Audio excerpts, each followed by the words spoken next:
नमस्कार, देश और दुनिया की तमाम खबरों के साथ सुपरफास्ट 100 में मैं हूं आपके साथ अंजू सिंह और आपके साथ मैं हूं रचना। खबरों की शुरुआत करेंगे सबसे पहले बात जसवंत सिंह की। बाड़मेर से जसवंत सिंह को टिकट नहीं दिए जाने पर बीजेपी की वरिष्ठ नेता सुषमा स्वराज ने बड़ा खुलासा किया है। सुषमा स्वराज ने कहा कि बाड़मेर सीट पर फैसला चुनाव कमेटी में नहीं हुआ, ये वो सीट है जिस पर पार्टी ने बाद में फैसला लिया। जहाँ तक जसवंत सिंह जी का सवाल है, ये निर्णय पार्टी ने किया है, साधारण निर्णय नहीं है। असाधारण निर्णय अकारण तो नहीं लिए जाते, कोई ना कोई कारण रहा होगा, क्योंकि ये वो टिकट है जो चुनाव समिति में तय नहीं हुई थी, बाद में तय हुई है। जसवंत सिंह को टिकट नहीं दिए जाने से सुषमा स्वराज ने दुख जताया। सुषमा ने कहा कि पार्टी ने किसी न किसी वजह से जसवंत को टिकट नहीं दिया, लेकिन जो भी वजह रही, उन्हें जसवंत सिंह को टिकट नहीं दिए जाने से व्यक्तिगत रूप से दुख पहुंचा है। स्वयं को व्यक्तिगत रूप से इस निर्णय से दुख पहुंचा है, स्वयं को व्यक्तिगत रूप से इस निर्णय से दुख पहुंचा है। राजस्थान की बाड़मेर से टिकट नहीं मिलने से बागी तेवर अपनाने वाले जसवंत सिंह ने अपनी पार्टी बीजेपी पर निशाना साधा है। सामने चुनौती जो है वह असली बीजेपी और नकली बीजेपी के बीच है, और इस असली और नकली का जो अंतर है वह मैं निर्णय नहीं करूंगा, वह जनता ही निर्णय कर सकती है। आज जसवंत सिंह ने बीजेपी आलाकमान पर भी सवाल उठा दिए। उन्होंने यहां तक कह दिया कि बीजेपी का अतिक्रमण हो रहा है और अब पार्टी के संविधान से उलट फैसले लिए जाते हैं। बीजेपी पर अतिक्रमण सा हो रहा है और इस अतिक्रमण को हटाने का एक ही तरीका है, और वह तरीका है कि हम फिर लोगों से जाकर ही पूछें कि इस अतिक्रमण को कैसे हटाया जाए। बाड़मेर से टिकट नहीं मिलने पर जसवंत सिंह इस कदर नाराज हैं कि उन्होंने निर्दलीय ही चुनाव लड़ने का ऐलान कर दिया है। वो बाड़मेर में समर्थकों से बात कर 24 मार्च को निर्दलीय पर्चा भी भरने वाले हैं। उधर जसवंत सिंह ने नाराजगी पर बीजेपी अध्यक्ष राजनाथ सिंह ने कहा है कि एक टिकट से किसी का सम्मान तय नहीं होता। उन्होंने कहा कि जसवंत वरिष्ठ नेता हैं और पार्टी उनका कहीं और इस्तेमाल करेगी। मैं समझता हूं किसी की प्रतिष्ठा और किसी के सम्मान का मूल्यांकन केवल टिकट के आधार पर नहीं किया जाना चाहिए। इन सब सारी चीजों से श्री जसवंत सिंह जी पूरी तरह से परे हैं। हालांकि खबर यह भी है कि जसवंत सिंह को बता दिया गया है कि बाड़मेर से उम्मीदवार बदला नहीं जाएगा। सूत्रों से खबर है कि राजनाथ सिंह ने जसवंत से बात की और उन्हें बताया गया कि प्रत्याशी बदलने का सवाल ही नहीं उठता। दरअसल जसवंत ने बाड़मेर से टिकट की मांग की थी और नहीं मिलने पर निर्दलीय ही चुनाव लड़ने की वो धमकी भी दे चुके थे, लेकिन पार्टी ने उन्हें दरकिनार करते हुए कर्नल सोनाराम चौधरी को टिकट दे दिया, जो हाल ही में कांग्रेस छोड़कर बीजेपी में आए हैं। बाड़मेर से जसवंत सिंह को टिकट नहीं मिलने से भड़के उनके समर्थकों ने जैसलमेर के बीजेपी दफ्तर पर ही कब्जा कर लिया। जसवंत समर्थकों ने बीजेपी के फैसले पर सवाल उठाए और कर्नल सोनाराम चौधरी को टिकट देने का विरोध किया। बीजेपी की वरिष्ठ नेता उमा भारती ने कहा है कि वो पार्टी के आदेश के मुताबिक झांसी से ही चुनाव लड़ेंगी। उमा ने इस बात से इनकार किया है कि उन्होंने भोपाल से चुनाव लड़ने की पार्टी अध्यक्ष राजनाथ सिंह को चिट्ठी लिखी थी। झांसी से लड़ना चाहती है, लड़ेंगी? नहीं, मेरे को पार्टी ने जो घोषणा कर दी उसको मैं क्यों पलटूंगी? मुझे समझ में नहीं आ रहा आप लोगों को क्या हो गया है और आप लोग क्यों इन चीजों को खोजते फिर रहे हैं पूरे समय। मैंने राजनाथ जी को कोई पत्र नहीं लिखा, मैं कह चुकी, लिखित में कह चुकी ये बात। इन बवाल के बावजूद लालकृष्ण आडवाणी के करीबी और अहमदाबाद से पूर्व सांसद हरीन पाठक का टिकट भी काट दिया गया है। हरीन की जगह अभिनेता परेश रावल को मैदान में उतारा गया है। बताया जा रहा है कि आडवाणी को हरीन की टिकट काटे जाने का आभास पहले से ही हो गया था। योग गुरु बाबा रामदेव शहीद दिवस के मौके पर आज दिल्ली के रामलीला मैदान में योग शिविर लगा रहे हैं। इस योग शिविर में बीजेपी के पीएम उम्मीदवार नरेंद्र मोदी भी शामिल होंगे। रामदेव ने योग शिविर में राहुल गांधी और सोनिया गांधी को भी आने का न्योता दिया है। इससे पहले इंडिया न्यूज के शो चुनावी नाइट्स विद दीपक चौरसिया में बाबा रामदेव ने केजरीवाल पर निशाना साधा। रामदेव ने कहा कि केजरीवाल भ्रष्टाचार को लेकर सवाल उठाते रहते हैं, लेकिन वो कभी सोनिया गांधी के खिलाफ क्यों नहीं खड़े होते। केजरीवाल सोनिया गांधी के खिलाफ चुनाव लड़ता, जिनको उन्होंने भ्रष्टाचारियों की लिस्ट में नाम जिनके जारी किए उनके खिलाफ चुनाव नहीं लड़ा। ये केजरीवाल कांग्रेस के इशारों पर काम करने वाला उनकी कठपुतली है, और वैसे भी झाड़ू ना अकेले चलती नहीं, उसको हाथ का साथ चाहिए ही। चुनावी नाइट्स विद दीपक चौरसिया में बाबा रामदेव ने एक और बड़ा खुलासा किया। रामदेव ने कहा कि उन्हें भारत रत्न देने का लालच भी दिया गया था। तो बाबा भारत रत्न ले लो। हमने कहा हम तो जन्मजात भारत रत्न है, जो भारत माता की मिट्टी में पैदा हुआ भारत माता का ही रत्न है।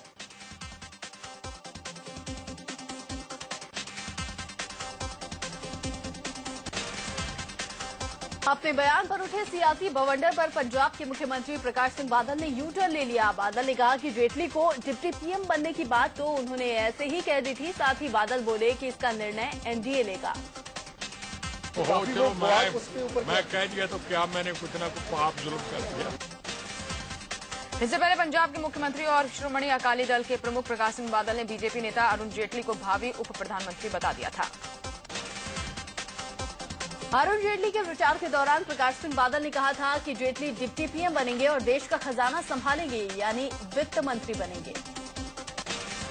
हालांकि जेटली ने बादल के बयान पर कहा कि चुनाव प्रचार के दौरान ऐसी बातें कह दी जाती हैं। उन्होंने ये भी कहा कि वो किसी पद के दावेदार नहीं हैं।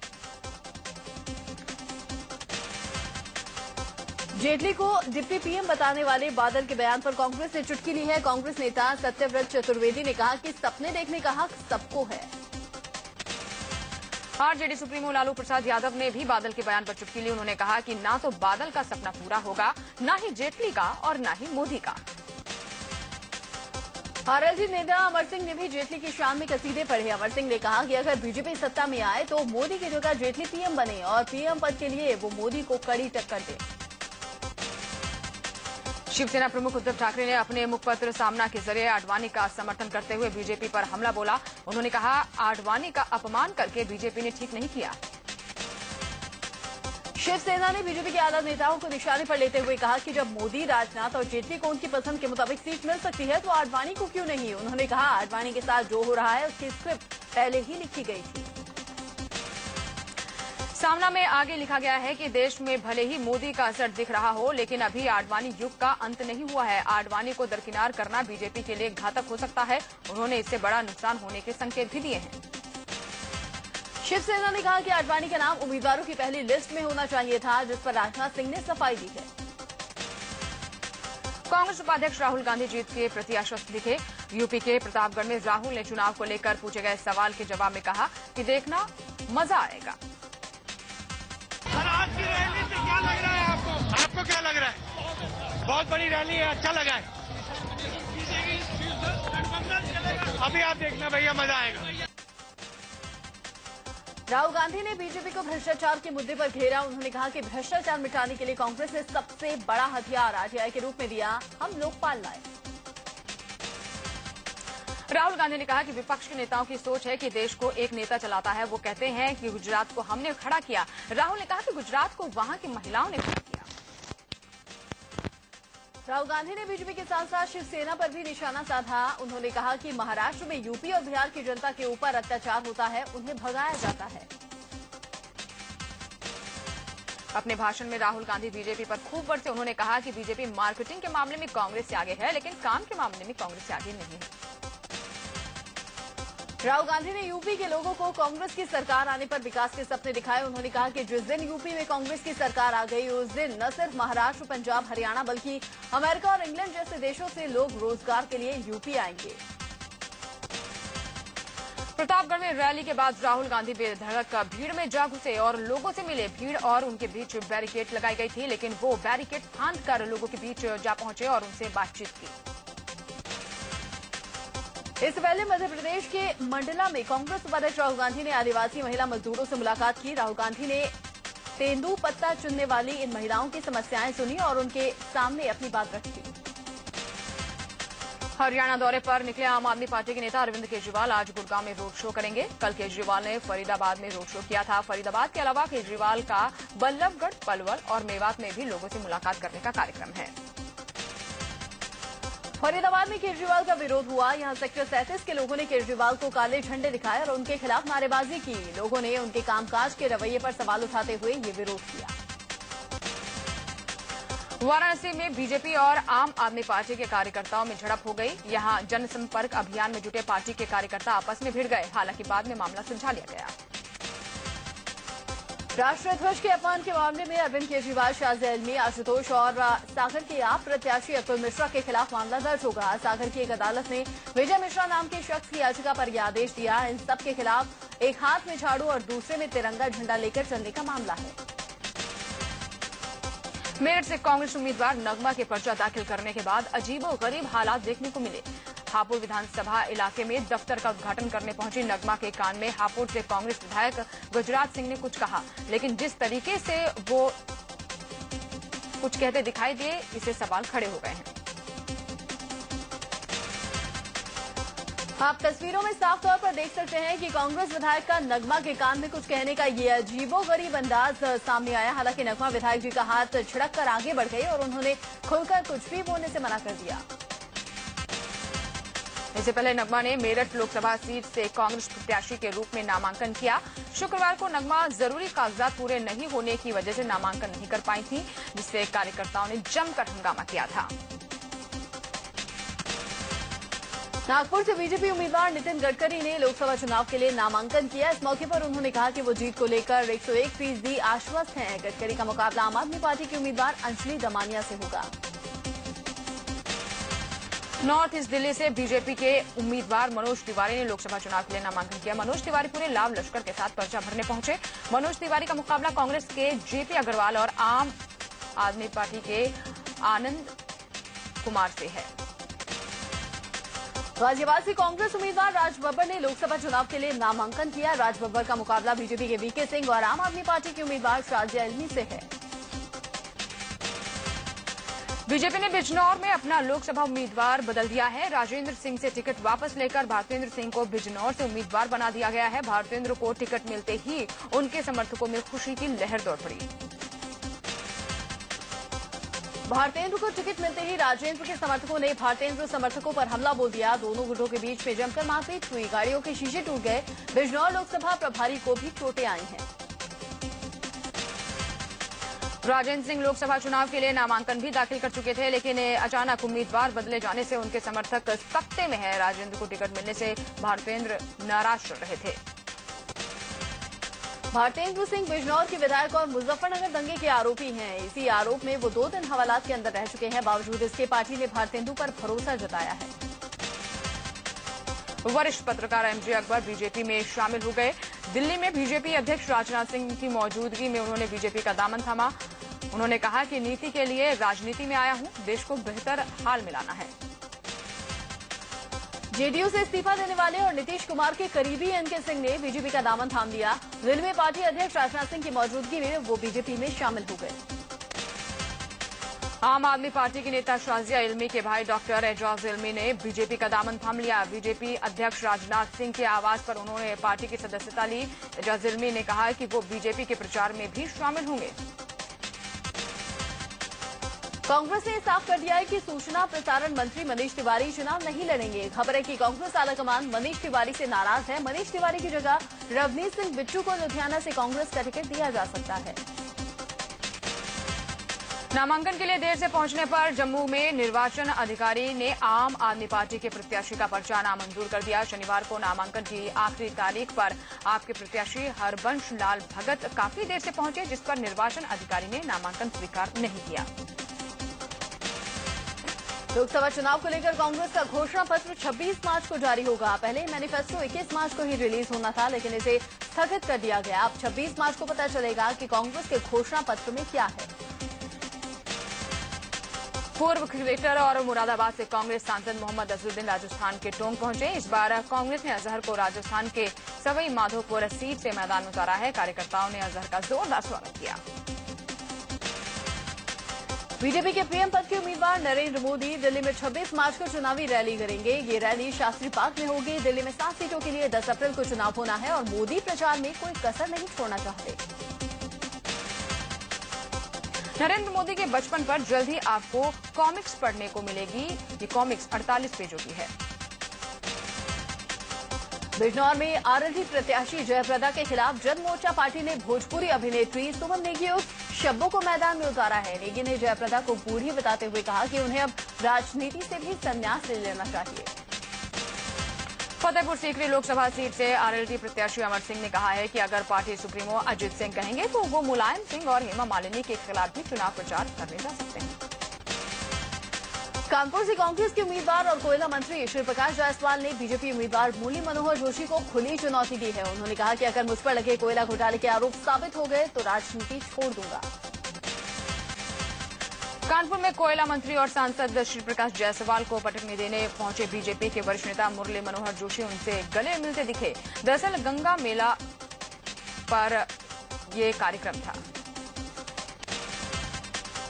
अन्ना हजारे ने अमृतसर में स्वर्ण मंदिर में माथा टेका। अन्ना ने कहा कि बीजेपी के पीएम कैंडिडेट नरेंद्र मोदी की कोई लहर नहीं है और अगर वो पीएम बन भी जाए तो देश का भला नहीं हो पाएगा। उन्होंने कहा कि वो चाहते हैं कि कोई निर्दलीय पीएम बने। मेनका गांधी के सोनिया गांधी पर दिए गए विवादित बयान का मामला तूल पकड़ता दिख रहा है, लेकिन प्रशासन अब मेनका पर कार्रवाई से कतरा रहा है। वहीं कांग्रेस बयान की सीडी लेकर चुनाव आयोग जाने का मन बना रही है। मथुरा से बीजेपी की उम्मीदवार और फिल्म अभिनेत्री हेमा मालिनी ने कहा कि मोदी को पीएम बनते हुए देखना उनके लिए सौभाग्य की बात है। साथ ही उन्होंने कहा कि पार्टी जहां कहेगी वो प्रचार के लिए जाएंगी।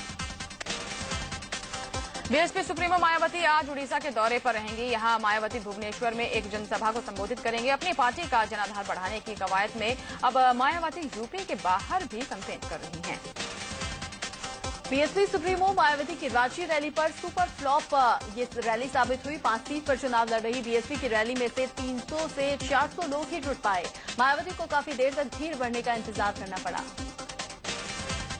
लोकसभा का टिकट नहीं मिलने पर बिहार की सत्ताधारी पार्टी की विधायक अनु शुक्ला ने बागी तेवर अपना लिए हैं। बाहुबली मुन्ना शुक्ला की विधायक पत्नी बिहार के वैशाली से लोकसभा का टिकट चाहती थी।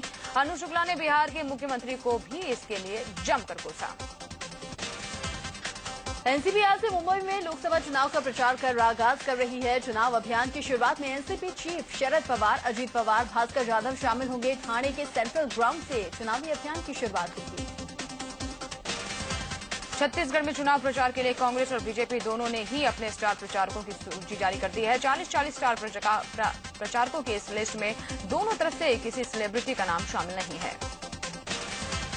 केंद्रीय कानून मंत्री और वरिष्ठ कांग्रेसी नेता कपिल सिब्बल ने सुप्रीम कोर्ट पर सवाल उठाए हैं। उन्होंने पूछा है कि घोटाले का मॉनिटर करने वाला सुप्रीम कोर्ट आखिर गुजरात दंगा केस को मॉनिटर क्यों नहीं कर सकता। कपिल सिब्बल ने नरेंद्र मोदी पर जमकर निशाना भी साधा और कहा कि उन्हें लोकतंत्र में विश्वास नहीं है, तभी वो पत्रकारों के सामने नहीं आते हैं और सवालों के जवाब देने से बचते हैं। विदेश मंत्री सलमान खुर्शीद ने संघ को लेकर विवादास्पद बयान दिया है। उन्होंने कहा कि जब महात्मा गांधी की हत्या हुई थी तो आरएसएस के लोगों ने जश्न मनाया था। 1 करोड़ में चुनाव लड़वाने की बात करने के मामले में बीजेपी नेता और भोपाल के सांसद घिर गए हैं। चुनाव आयोग ने मामले में संज्ञान लेते हुए भोपाल के कलेक्टर से रिपोर्ट मांगी है। कांग्रेस और आम आदमी पार्टी ने इस बाबत आयोग में शिकायत की थी। दरअसल कैलाश जोशी का एक वीडियो सामने आया था जिसमें वो फोन पर किसी व्यक्ति से 1 करोड़ के बदले चुनाव लड़वाने की बात करते हुए दिख रहे थे। कांग्रेस ने ही ये वीडियो जारी किया था। हालांकि कैलाश जोशी ने इससे किनारा कर लिया था। दिल्ली में बीजेपी दफ्तर के बाहर एक पार्टी कार्यकर्ता ने जहर खाकर खुदकुशी की कोशिश की। जहर खाने के बाद उसके मुंह से झाग निकलने लगा। देखते देखते पार्टी दफ्तर के बाहर हंगामा मच गया। खुदकुशी करने की कोशिश करने वाले कार्यकर्ता का नाम सीआर गौड़ा है। ये कर्नाटक से लोकसभा का टिकट चाहता था। गौड़ा का दावा है कि उसे लोकसभा टिकट देने का वादा किया गया था, लेकिन आखिर वक्त में टिकट काट दिया गया। दिल्ली के एक कोर्ट ने सांसद धनंजय सिंह को 2 महीने की अंतरिम जमानत दे दी है। पिता की बीमारी के ग्राउंड पर उन्हें बेल मिली है। रेप के आरोप में उन पर चार्जशीट दाखिल हो चुका है। साथ ही नौकरानी की हत्या में भी सबूत मिटाने का भी उन पर केस है।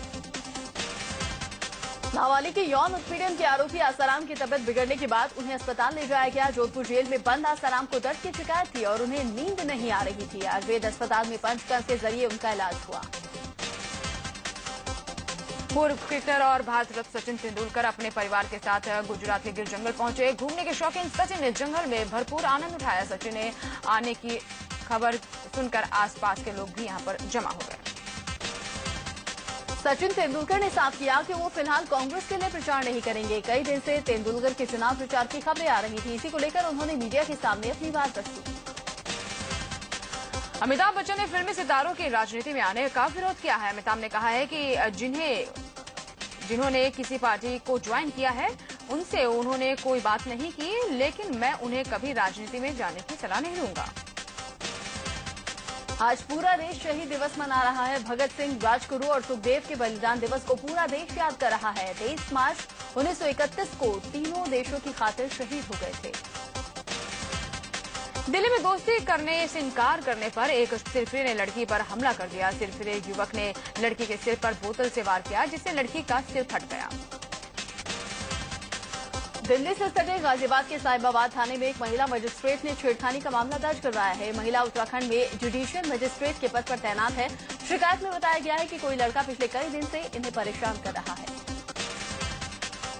मुंबई के शिवड़ी इलाके में दरगाह के पास एक शख्स की कुछ अज्ञात लोगों ने बीती रात धारदार हथियार से काटकर हत्या कर दी। पुलिस मामला दर्ज कर मामले की जांच कर रही है, लेकिन अभी तक कोई सुराग हाथ नहीं लगा है। थाने से सटे भिवंडी में जिस्म फरोशी से मना करने पर एक युवती पर धारदार हथियार से हमला किया गया। पिछले कई दिन से पीड़ित के साथ मारपीट की जा रही थी। मौके पर पहुंची पुलिस ने युवती को अस्पताल में भर्ती करवाया। इस मामले में एक महिला को गिरफ्तार किया गया है, जबकि उसके 2 साथी अभी भी फरार हैं। मथुरा में टोल प्लाजा पर राष्ट्रीय लोकदल के विधायक पूरन प्रकाश के समर्थकों ने जमकर हंगामा मचाया। टोल कर्मियों का आरोप है कि विधायक के समर्थकों ने उनके साथ मारपीट की।